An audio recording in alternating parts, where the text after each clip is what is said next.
Omnibus alvete amici, omnia bene, omnia recte, et ego me regaudeo ad vobis vedere. What's up, brand new world? It's Joshua again here with a brand new video in which we are going to do something very special.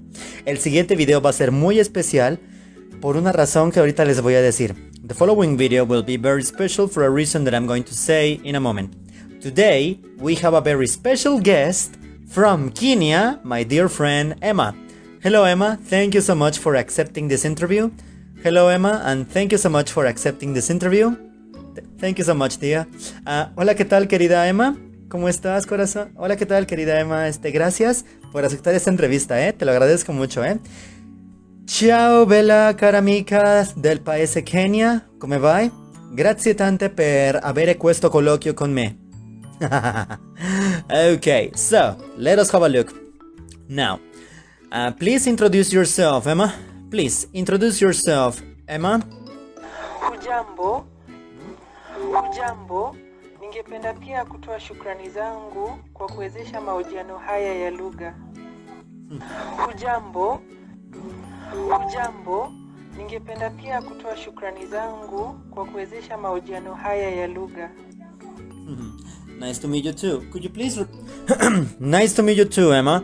Please, could you repeat that again for the Mexican people watching this? Please repeat that again because I'm going to translate that for the Mexican people watching this. Hujambo, ningependa pia kutoa shukrani zangu kwa kuwezesha mahojiano haya ya lugha. Pleased to meet you. And finally, before we continue for the next question, Emmah, please. I thank you again for having this interview. Ti ringrazio molto per avere questo colloquio con me. Adesso, allora, dici tutto quello, per favore, per gli italiani che magari vedranno questa cosa, vedranno questo video. Per favore. Per favore. Hujambo, ningependa pia kutoa shukrani zangu kwa kuwezesha mahojiano haya ya lugha. It's a pleasure for me also to have this interview with you, Emmah. Alright? Please introduce yourself to my dear audience. You can use English or Swahili. Any language you want to use is perfectly fine, alright? Por favor, preséntate para la audiencia que nos esté viendo, ¿ok? Puedes utilizar la lengua que gustes, puedes utilizar inglés o Swahili, ¿ok? Puedes utilizar inglés o Swahili, cualquier lengua que gustes ocupar será perfetto, Adesso per favore, fare la presentazione di te per le persone che guardano questo video. Potresti usare la lingua inglese o la lingua Swahili, qualche lingua che vuoi sarà perfetta. Jina langu ni Emmah Maina na natoka katika nchi ya Kenya, hasa katika eneo la bonde la ufa kwenye mji uitwao Nakuru. Jina langu ni Emmah Maina na natoka katika nchi ya Kenya, hasa katika eneo la bonde la ufa kwenye mji uitwao Nakuru. So your name is Emmah, right? Please repeat it again so I can translate that for the Mexican people watching this. Please, let's go. Jina langu ni Emmah Maina na natoka katika nchi ya Kenya, hasa katika eneo la bonde la ufa kwenye mji uitwao Nakuru. Okay, one last time, please. Jina langu ni Emmah Maina na natoka katika nchi ya Kenya, hasa katika eneo la bonde la ufa kwenye mji uitwao Nakuru. Thank you so much for introducing yourself, Emmah. Now, let's move on to the question number 3. Please tell us again, well, let's go to the next question, and that question would be number 1 or number 3. Tell us, please, where you're from, you already told us, and what languages do you speak, and also, where is Swahili spoken, alright? Please tell us where is Swahili spoken, because you see, normally I associate the Swahili language with you, alright? And mostly also with Kenya, alright? Needless to say, yes, I'm going to admit that the Lion King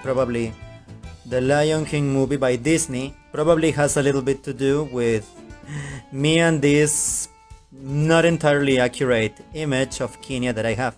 So one more time, Emmah, the question is, where is Swahili spoken? I normally associate it with Kenya mostly, and also thanks to you, because I know very well for a fact that you are from Kenya. So please answer us.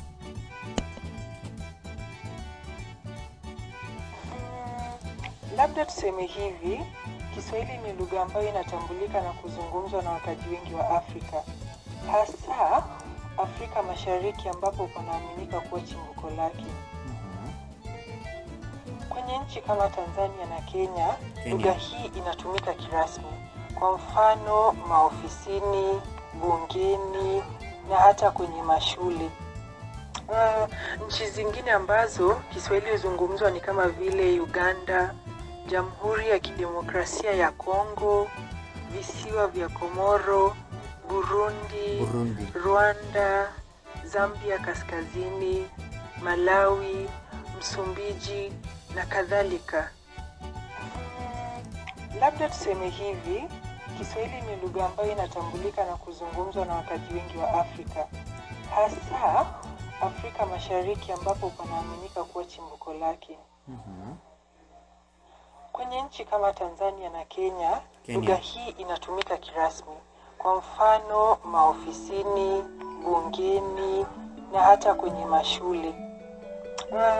Nchi zingine ambazo Kiswahili huzungumzwa ni kama vile Uganda, Jamhuri ya Kidemokrasia ya Kongo, visiwa vya Komoro, Burundi, Rwanda, Zambia Kaskazini, Malawi, Msumbiji na kadhalika. I've noticed that you rolled the R for Burundi. You said Burundi. Now please repeat the same thing that you just said so I can translate that for Mexican people watching this, please.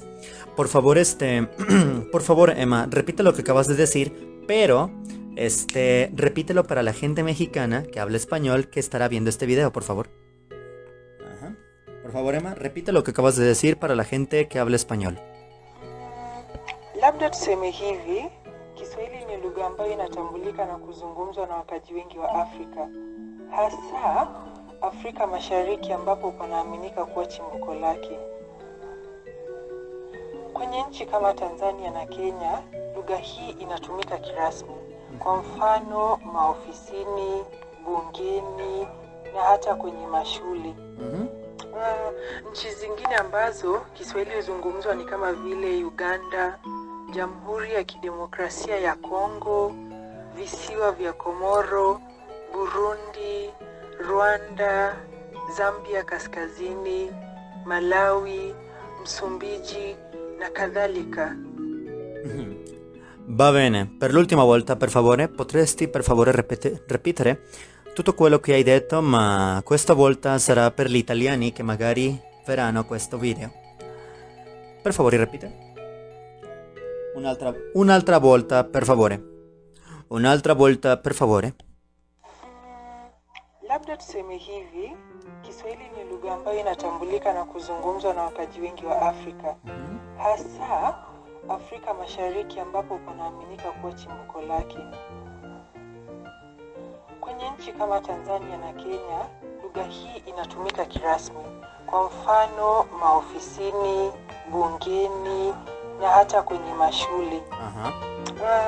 Nchi zingine ambazo Kiswahili huzungumzwa ni kama vile Uganda, Jamhuri ya Kidemokrasia ya Kongo, visiwa vya Komoro, Burundi, Rwanda, Zambia Kaskazini, Malawi, Msumbiji na kadhalika. As I said, I would only associate that with Kenya. However, I'm honestly surprised to realize that Swahili is spoken in so many places. Me sorprende bastante ver che l'idioma Swahili si habla in vari paesi. È affascinante vedere che la lingua Swahili è parlata in molti paesi. Va bene, adesso andiamo sulla domanda. Andiamo sulla roganda numero 5. Now let's move on to the question number 5, Emmah.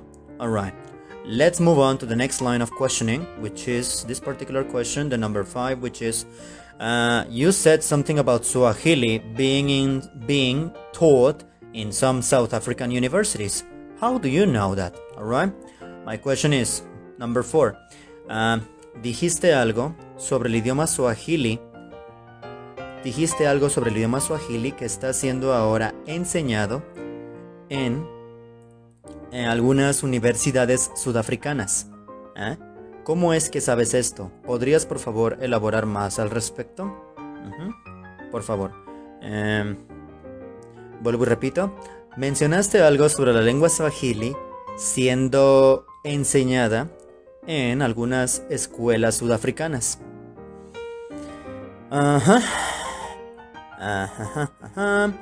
Dijiste que lo han enseñado en algunas universidades sudafricanas.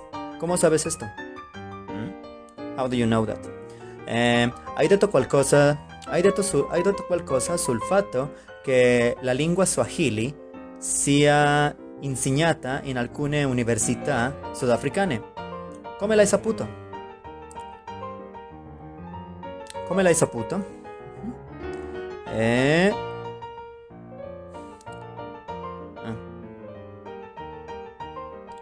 5 or 5. Go.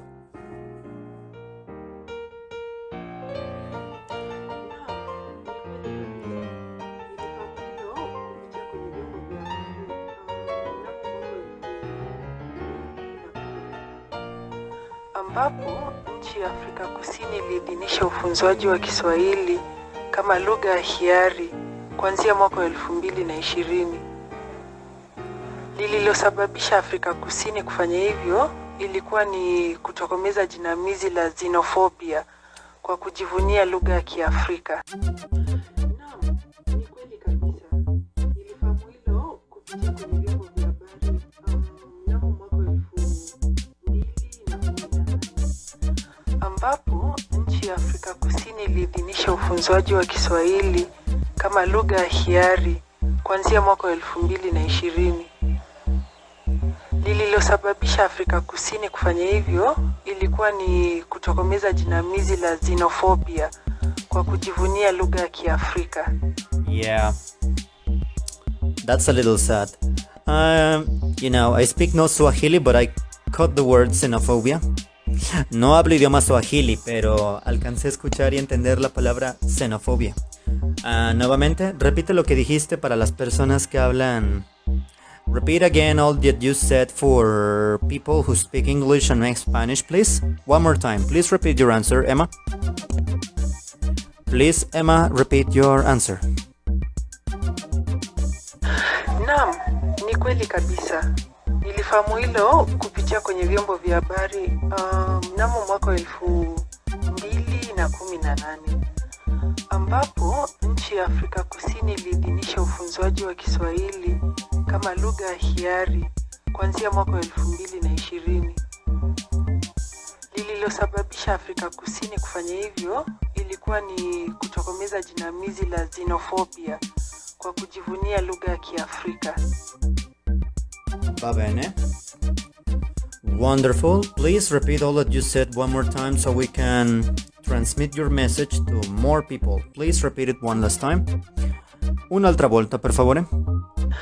Naam, ni kweli kabisa.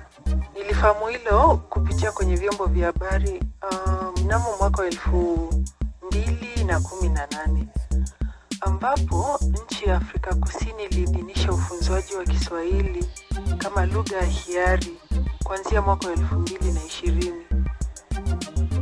Lililosababisha Afrika Kusini kufanya hivyo ilikuwa ni kutokomeza jinamizi la xenofobia kwa kujivunia lugha ya Kiafrika. Okay. Va bene. Va bene, va bene, va bene. Super good, super amazing. Now, my question number 6 would be this one, and that would be, tell me, Emmah, are there any geographical differences among Swahili speakers? I mean, there are words that have different names that vary from country to country. Are there any words that have different names that vary from country to country? For instance, a cake, alright? A cake, for instance. In Mexico, we call it we speak Spanish in Mexico, and so do they in Argentina. One more time. Spanish, for example, is spoken in Mexico and in Argentina. However, there are so many differences that you could be easily thinking that it is a different language. For example, a cake. In Mexico, it's pastel. Try to pronounce it with me, Emmah, Emmah and company, and if the people watching this, please repeat that one more time after me. Pastel. Pastel, it's a cake in Mexico. But what about torta? Torta, it's a cake.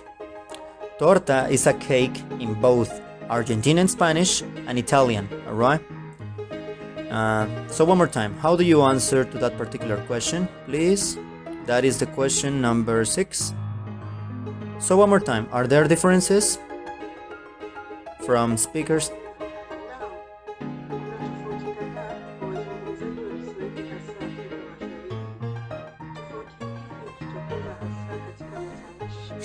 Lafudhi, lahaja na kadhalika. Okay. Oh, so there are accents actually. Fascinating. Keep telling us more. Please repeat your answer again for people who don't speak Swahili. Naam, kuna tofauti kadhaa kwa wazungumzaji wa Kiswahili hasa Afrika Mashariki. Tofauti hizi hujitokeza hasa katika matamshi, lafudhi, lahaja na kadhalika. Nakadhalika. I totally believe that pronouncing Swahili it's not hard if you speak Spanish or Italian, especially Spanish like me. Give us more, please, one more time so we can bring your message to more people. Please repeat what you said again, please. Sorry about that. Please repeat that again for us. Emmah, let's go. Naam, kuna tofauti kadhaa kwa wazungumzaji wa Kiswahili hasa Afrika Mashariki. Tofauti hizi hujitokeza hasa katika matamshi, lafudhi, lahaja na kadhalika. L'ultima volta ci sono delle differenze geografiche tra i parlanti Swahili? Voglio dire, per esempio, ci sono parole che hanno nomi diversi che variano da paese a paese? Ad esempio, una torta in Messico è pastel, ma in Argentina è lo stesso. È lo stesso, voglio dire, torta torta in spagnolo dall'Argentina e torta in lingua italiana.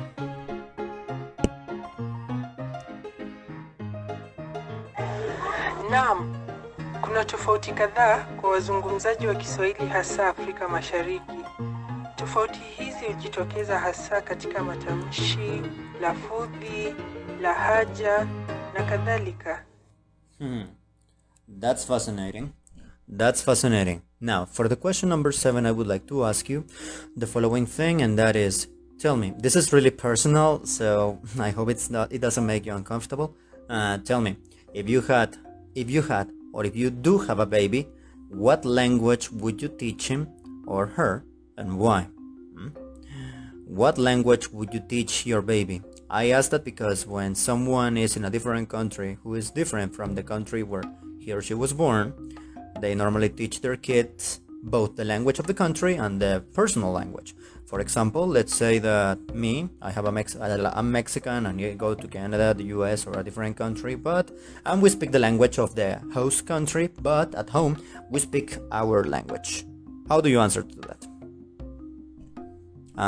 Let me get the microphone close. Kwa hakika, ningemfunza Kiswahili kama lugha ya kwanza. Ila Kiswahili kinachozungumzwa na kizazi cha sasa huku Kenya ni mchanganyiko wa Kiswahili, Kiingereza na lugha zingine za makabila tofauti ya Kenya, ambapo lugha ya Sheng iliibuka na kupendwa na vijana. Hivyo, Kiswahili sanifu kinazungumzwa na watu wachache mno. Kiingereza. That's how you say English, right? Kiingereza. Kiingereza. Así es como dices inglés, ¿cierto? Which is the language that you and I mostly speak in order to communicate with each other. Since I'm Mexican and I don't speak Swahili, and you are Kenyan and you don't speak Spanish, please repeat your message again for Mexican people watching this message.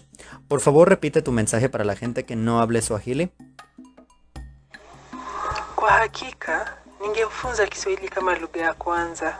Ila, Kiswahili kinachozungumzwa na kizazi cha sasa huku Kenya ni mchanganyiko wa Kiswahili, Kiingereza na lugha zingine za makabila tofauti ya Kenya, ambapo lugha ya Sheng iliibuka na kupendwa na vijana. Hivyo, Kiswahili sanifu kinazungumzwa na watu wachache mno. I love every word coming out of your mouth, sweetheart. I love every word coming out of your mouth. Me encanta cada palabra que sale de tu boca, neta. Adoro. ¿Cuál es? Adoro tutte le parole che escono dalle tue labbra. Kwa hakika, ningemfunza Kiswahili kama lugha ya kwanza. Really? Ila, Kiswahili kinachozungumzwa na kizazi cha sasa huku Kenya ni mchanganyiko wa Kiswahili, Kiingereza na lugha zingine za makabila tofauti ya Kenya. Kiingereza. Ambapo lugha ya Sheng iliibuka na kupendwa na vijana. Hivyo, Kiswahili sanifu kinazungumzwa na watu wachache mno. One final time, please. Kwa hakika, ningemfunza Kiswahili kama lugha ya kwanza. Ila, Kiswahili kinachozungumzwa na kizazi cha sasa huku Kenya ni mchanganyiko wa Kiswahili, Kiingereza na lugha zingine za makabila tofauti ya Kenya, ambapo lugha ya Sheng iliibuka na kupendwa na vijana. Hivyo, Kiswahili sanifu kinazungumzwa na watu wachache mno. Kwa hakika, ningemfunza Kiswahili kama lugha ya kwanza. Ila, Kiswahili kinachozungumzwa na kizazi cha sasa huku Kenya ni mchanganyiko wa Kiswahili, Kiingereza na lugha zingine za makabila tofauti ya Kenya, ambapo lugha ya Sheng iliibuka na kupendwa na vijana. Hivyo, Kiswahili sanifu kinazungumzwa na watu wachache mno. I apologize for that. Thank you so much, Emmah. Let's move on to the question number 8. You know, I've always found fascinating the topic of teaching a little baby the language that it's going to be the native one. The native when he or she grow up, you know. And I say that as a language enthusiast, of course. Oh, really? So the generation is a weird mixture. How fascinating is that? Now, for the next question, question number 8, it would be like this. It's something really more personal, alright? And that is, what languages do you speak? What languages do you speak? And where do you speak those languages? Kwa hakika, ningemfunza Kiswahili kama lugha ya kwanza. Ila, Kiswahili kinachozungumzwa na kizazi cha sasa huku Kenya ni mchanganyiko. Wait, Emmah, no. Question number 8, not question number 7. Please, Emmah, question number 8. Question number 8, Emmah, not question number 7. Again, what languages do you speak and where do you speak them? Nazungumza Kiingereza, Kiswahili, Kikuyu, Kijaluo na Kiitaliano kidogo. You speak Italian! You study a little bit Italian! As do I, so do I, you know? I love Italian too. As do I, so do I love Italian too. Sorry for interrupting you. Please continue. Kwa hivyo, mimi ni mpenzi wa lugha na kila ninapotangamana na mtu huwa najaribu kujifunza maneno kadhaa au hata kujifunza lugha yake. Kwa mfano, mara kwa mara rafiki yangu wa dhati Josh hunifunza Kihispania ambapo nimeibukia kukipenda kwa dhati. Kwa maana kinakaribiana na Kiitaliano. She's talking about Italian, my friends. Lei adora la lingua italiana tanto come io. Tanto come io la amo anche. Lei ama la lingua italiana, anch'io amo la lingua italiana. È vero. That's true. We love We love Italian language, alright? So one more time, repeat your message for Mexican people watching you. Nazungumza Kiingereza, Kiswahili, Kikuyu, Kijaluo na Kiitaliano kidogo. Kwa hivyo, mimi ni mpenzi wa lugha na kila ninapotangamana na mtu huwa najaribu kujifunza maneno kadhaa au hata kujifunza lugha yake. Kwa mfano, mara kwa mara rafiki yangu wa dhati Josh hunifunza Kihispania ambapo nimeibukia kukipenda kwa dhati. Kwa maana kinakaribiana na Kiitaliano. Caribbeana, does that have anything to do with, oh my god, does that have anything to do with the Caribbean? What did you just say? Our part is closely related to Italian, right? I teach you Spanish and sometimes we speak Italian, that's right. Even if it's crappy and rusty, especially in my case. Un'altra volta, per favore. Nazungumza Kiingereza, Kiswahili, Kikuyu, Kijaluo na Kiitaliano kidogo. Kwa hivyo, mimi ni mpenzi wa lugha na kila ninapotangamana na mtu huwa najaribu kujifunza maneno kadhaa. Oh, so one more time. According to what you said, you speak English, Swahili, Kikuyu, Luo, and a little Italian. You're a language lover just like me. Continue with your answer. Sorry, I just interrupted you a little bit just to compliment you, alright? Please continue. Au hata kujifunza lugha yake. Kwa mfano, mara kwa mara rafiki yangu wa dhati Josh hunifunza Kihispania ambapo nimeibukia kukipenda kwa dhati. Kwa maana kinakaribiana na Kiitaliano. Now that's fascinating. One last time, un'ultima volta per gli italiani che magari vedranno questo video.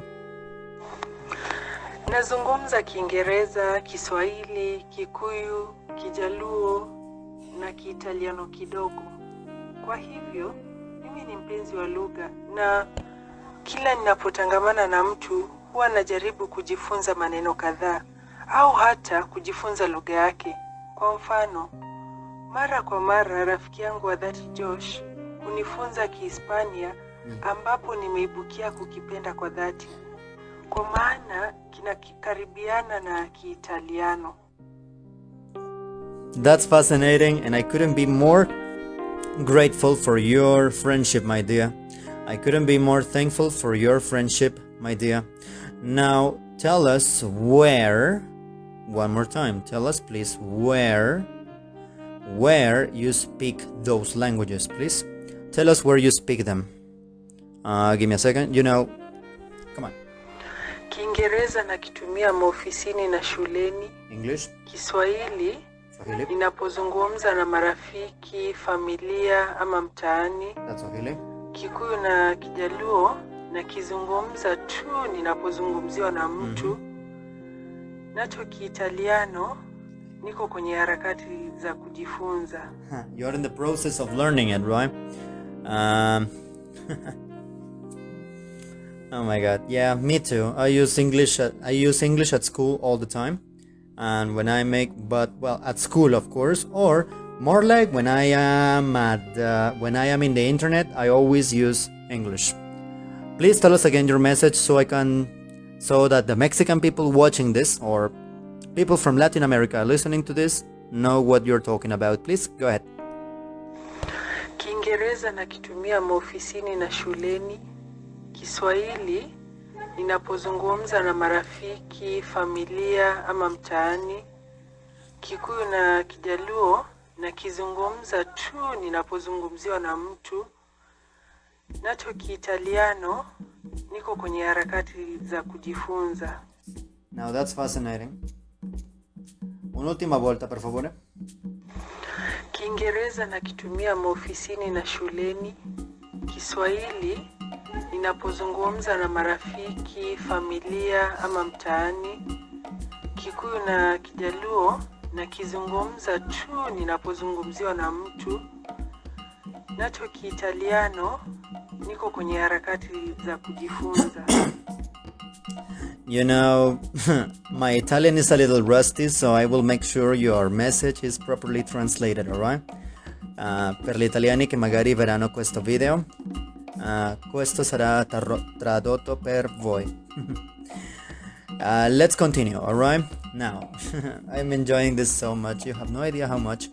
Tell me now, Emmah, the next question is, what is your favorite thing about Kiswahili language, alright?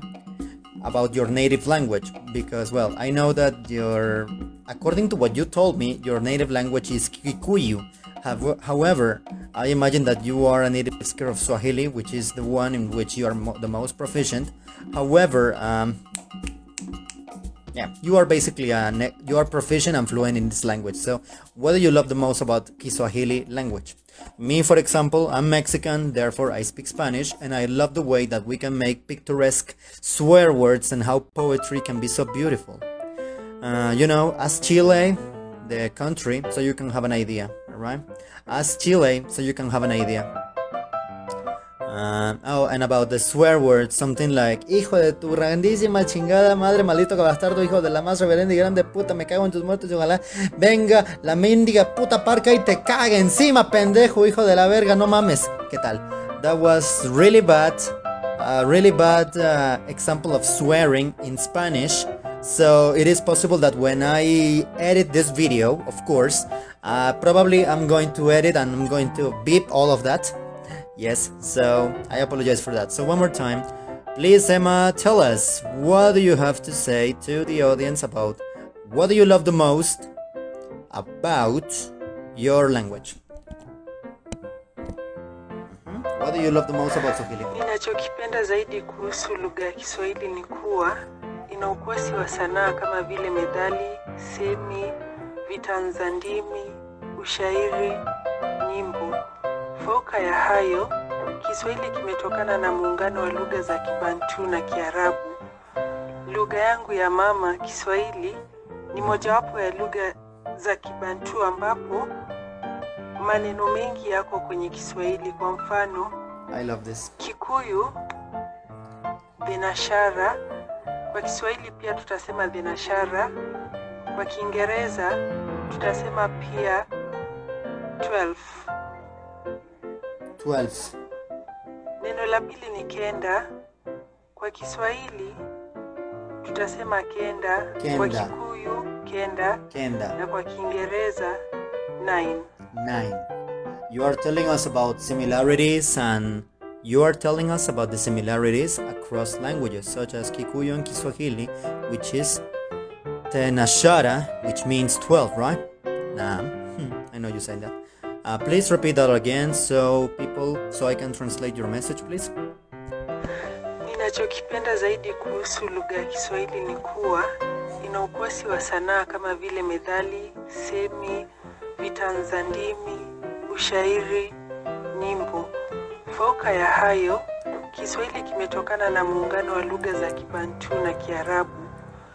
Lugha yangu ya mama, Kiswahili, ni mojawapo ya lugha za Kibantu ambapo maneno mengi yako kwenye Kiswahili. Kwa mfano, Kikuyu, dhenashara. Kwa Kiswahili pia tutasema dhenashara. Kwa Kiingereza tutasema pia 12. Neno la pili ni kenda. Kwa Kiswahili tutasema kenda. Kwa Kikuyu kenda. Na kwa Kiingereza 9. 9 in italiano e 12 in Italian. 12 in English, 12 in Spanish, duodecim in Latin, and I think it's duodici in Italian. Give me a second. Please repeat your message again. Per gli italiani che magari vedranno questo video. Ninachokipenda zaidi kuhusu lugha ya Kiswahili ni kuwa ina ukwasi wa sanaa kama vile methali, semi, vitanzandimi, ushairi, nyimbo. Fauka ya hayo, Kiswahili kimetokana na muungano wa lugha za Kibantu na Kiarabu. Lugha yangu ya mama, Kiswahili, ni mojawapo ya lugha za Kibantu ambapo maneno mengi yako kwenye Kiswahili. Kwa mfano, Kikuyu, binashara. Kwa Kiswahili pia tutasema binashara. Kwa Kiingereza tutasema pia 12. Neno la pili ni kenda. Kwa Kiswahili tutasema kenda, kwa Kikuyu kenda, na kwa Kiingereza 9. 9. The word is 9, right? 9. Please listen there. Repeat your answer one last time. Please. Ninachokipenda zaidi kuhusu lugha ya Kiswahili ni kuwa ina ukwasi wa sanaa kama vile methali, semi, vitanzandimi, ushairi, nyimbo. Fauka ya hayo, Kiswahili kimetokana na muungano wa lugha za Kibantu na Kiarabu. Lugha yangu ya mama, Kiswahili, ni mojawapo ya lugha za Kibantu ambapo maneno mengi yako kwenye Kiswahili. Kwa mfano, Kikuyu, binashara.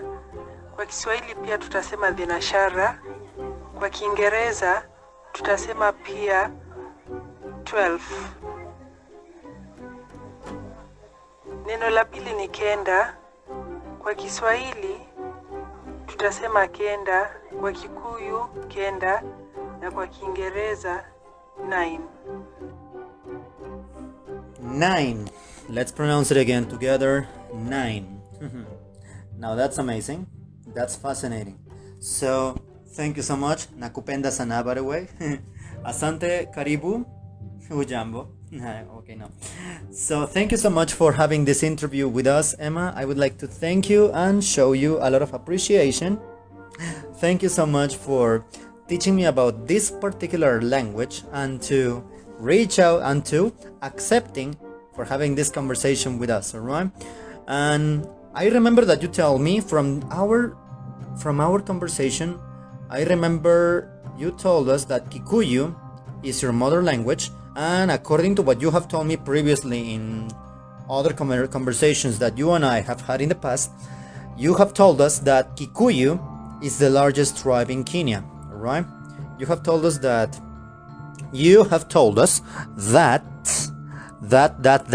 Kikuyu is the largest tribe in Kenya, right? Could you please elaborate about it? Ninachokipenda zaidi kuhusu lugha ya Kiswahili ni kuwa ina ukwasi wa sanaa kama vile methali, semi, vitanzandimi, ushairi, nyimbo. All right, that's amazing. Wait a second. And finally, this conversation is about to be over. So, Emmah, Kenya is your country. Emmah, is there something that you would like to say to the public that is probably watching this? To any person watching this, is there something that you would like to say in order to say bye-bye? In order to wrap this up? Come on. Kwanza, ningependa kuchukua fursa hii kukushukuru kwa kuyawezesha mahojiano haya.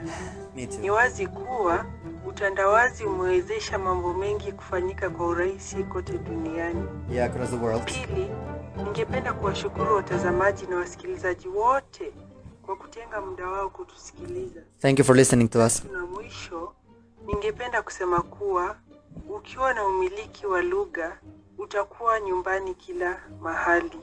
I agree with you. With language, you are at home everywhere. Usando un idioma, puedes sentirte en casa en donde sea. Please repeat your message one more time. Say bye-bye again. Kwanza, ningependa kuchukua fursa hii kukushukuru kwa kuyawezesha mahojiano haya. Ni wazi kuwa utandawazi umewezesha mambo mengi kufanyika kwa urahisi kote duniani. Pili, ningependa kuwashukuru watazamaji na wasikilizaji wote kwa kutenga muda wao kutusikiliza. Tatu na mwisho, ningependa kusema kuwa ukiwa na umiliki wa lugha, utakuwa nyumbani kila mahali. Alright. One more time, please. Care to repeat your message so I can translate it to other people watching you? Please, let's do it again. Kwanza, ningependa kuchukua fursa hii kukushukuru kwa kuyawezesha mahojiano haya. Ni wazi kuwa utandawazi umewezesha mambo mengi kufanyika kwa urahisi kote duniani. Pili, ningependa kuwashukuru watazamaji na wasikilizaji wote kwa kutenga muda wao kutusikiliza. Tatu na mwisho, ningependa kusema kuwa ukiwa na umiliki wa lugha, utakuwa nyumbani kila mahali. I am so filled with appreciation right now. I can't thank you enough for accepting this interview, Emmah. Thank you so much. One last time so we can translate it. Kwanza, ningependa kuchukua fursa hii kukushukuru kwa kuyawezesha mahojiano haya. Ni wazi kuwa utandawazi umewezesha mambo mengi kufanyika kwa urahisi kote duniani. Pili, ningependa kuwashukuru watazamaji na wasikilizaji wote kwa kutenga muda wao kutusikiliza. Tatu na mwisho, ningependa kusema kuwa ukiwa na umiliki wa lugha, utakuwa nyumbani kila mahali. I am so filled with appreciation right now. Thank you so much for coming with us, Emmah. And thank you again, you people, for being here to watch us. And of course, thank you so much for coming and listening to us and this silly interview. Kwaheri Rafiki. Bye. Bye. Kwaheri Rafiki. Bye bye friends. Hasta luego amiguitas. Ciao amici. No, ciao amici. Perché in italiano il plurale della parola amico e amica è diverso. Ciao amici. Bye guys.